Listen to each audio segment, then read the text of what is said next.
read by Dale Grothman. The ultradrive had just one slight drawback. It set up a shock wave that made suns explode, which made the problems of getting back home a delicate one indeed. Time Fuse by Randall Garrett. Commander Benedict kept his eyes on the rear plate as he activated the intercom. "All right, cut the power. We ought to be safe enough here." As he released the intercom, Dr. Lesher of the astronomical staff stepped up to his side. "Perfectly safe," he nodded, "although even at this distance a star-going nova ought to be quite a display." Benedict didn't shift his gaze from the plate. "Do you have your instruments set up?" "Not quite, but we have plenty of time. The light won't reach us for several hours yet. Remember, we were out racing it at 10 lights. The commander finally turned slowly, letting his breath out in a soft sigh. "Dr. Lesher, I would say that this is just about the foulest coincidence that could happen to the first interstellar vessel ever to leave the solar system." Lesher shrugged. "In one way of thinking, yes. It is certainly true that we will never know now whether Alpha Centauri A ever had any planets. But in another way, it is extremely fortunate that we should be so near a stellar explosion because of the wealth of scientific information we can obtain. As you said, it is a coincidence, and probably one that happens only once in a billion years. The chances of any particular star going nova are small. That we should be so close when it happens is of a vanishingly small order of probability." Commander Benedict took off his cap and looked at the damp stain in the sweatband.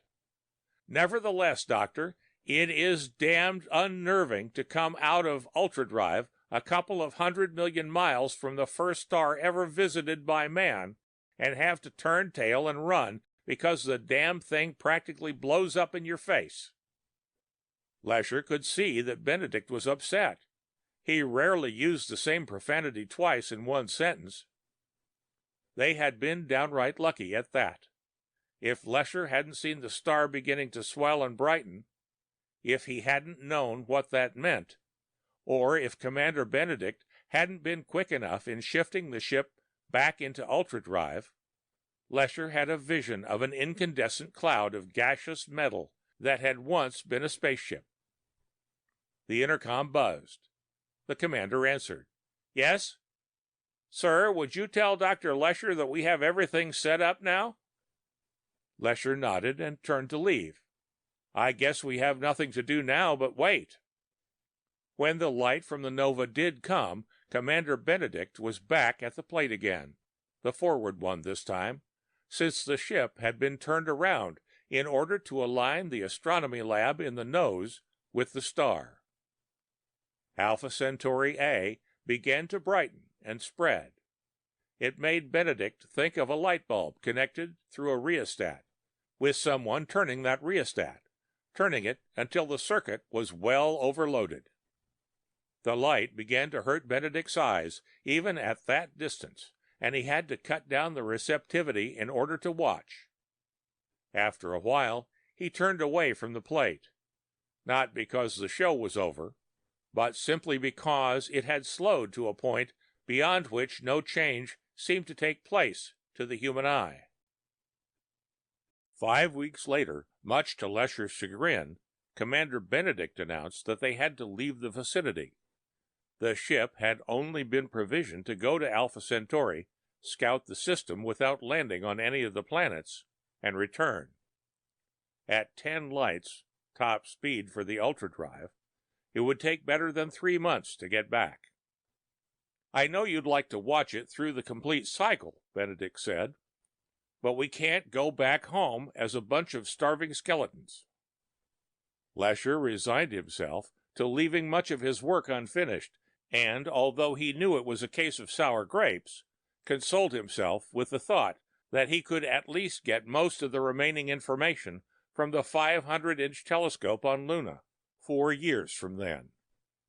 As the ship slipped into the not-quite space through which the ultradrive propelled it, Lesher began to consolidate the material he had already gathered.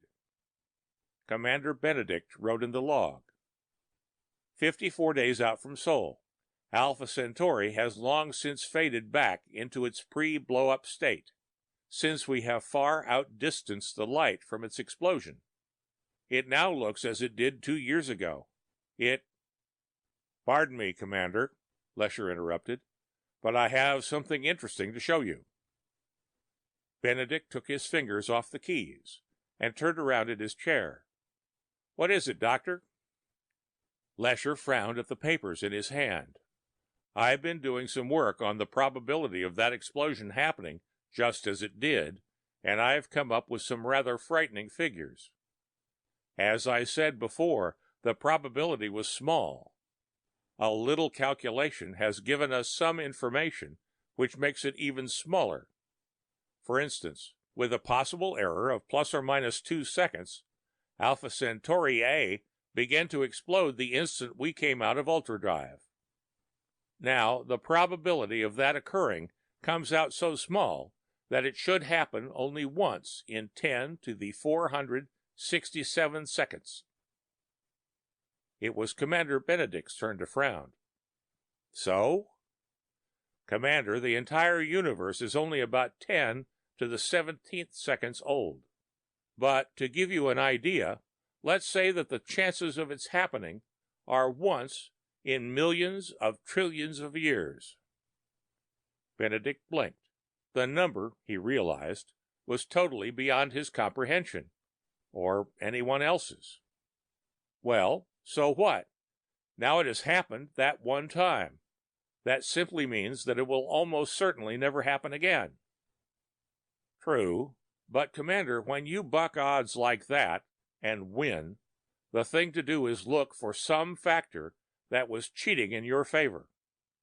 If you took a pair of dice and started throwing sevens, one right after another, for a couple of 1,000 years, you'd begin to suspect that they were loaded. Benedict said nothing. He just waited expectantly. There is only one thing that could have done it. Our ship, Lesher said quietly, without emphasis. What we know about hyperspace or superspace or whatever it is we move through in ultradrive is almost nothing. Coming out of it so near a star might set up some sort of shock wave in normal space, which could completely disrupt the star's internal balance, resulting in the liberation of unimaginably vast amounts of energy, causing that star to go nova. We can only assume that we ourselves were the fuse that set off that nova. Benedict stood up slowly. When he spoke, his voice was a choking whisper. You mean the sun, Sol, might? Lesher nodded. I didn't say that it definitely would, but the probability is that we were the cause of the destruction of Alpha Centauri A, and therefore might cause the destruction of Sol in the same way. Benedict's voice was steady again. That means that we can't go back again, doesn't it? Even if we're not positive, we can't take the chance. Not necessarily.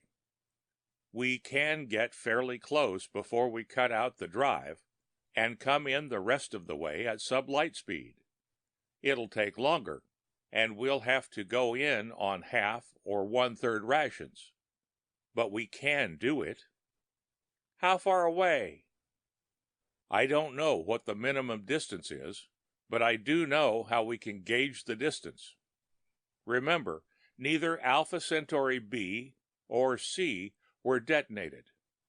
We'll have to cut our drive at least as far away from Sol as they were from A. I see. The commander was silent for a moment. Then, very well, Dr. Lesher. If that's the safest way, that's the only way. Benedict issued the orders, while Lesher figured out the exact point at which they must cut out the drive, and how long the trip would take. The rations would have to be cut down accordingly. Commander Benedict's mind whirled around the monstrousness of the whole thing, like some dizzy bee around a flower. What if there had been planets around Centauri A? What if they were inhabited? Had he, all unwittingly, killed entire races of living, intelligent beings? But how could he have known? The drive had never been tested before. It couldn't be tested inside the Sol system. It was too fast. He and his crew had been volunteers, knowing that they might die when the drive went on. Suddenly, Benedict gasped and slammed his fist down on the desk before him. Lesher looked up. "What's the matter, Commander?" "Suppose," came the answer, "just suppose that we have the same effect on a star when we go into ultra-drive that we do when we come out of it." Lesher was silent for a moment, stunned by the possibility. There was nothing to say, anyway. They could only wait. A little more than half a light year from Sol, when the ship reached the point where its occupants could see the light that had left their home sun more than 7 months before, they watched it become suddenly, horribly bright. 100,000 times brighter. The end of Time Fuze by Randall Garrett.